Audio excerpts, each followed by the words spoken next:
Welcome to this tutorial on how to install and run ChatGPT as a Windows app. ChatGPT is an AI language model capable of engaging in natural conversations. By turning it into a Windows app, you can conveniently access and use ChatGPT on your computer.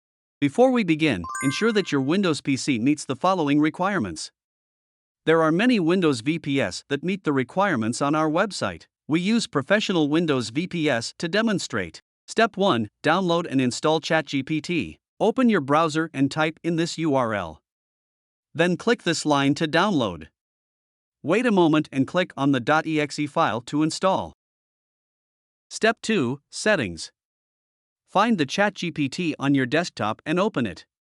Click the settings icon in the lower left corner to open the settings menu, where you can configure language, OpenAI API key, UI appearance, and many other parameters.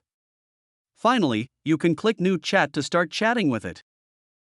Congratulations! You've successfully installed and launched ChatGPT as a Windows application.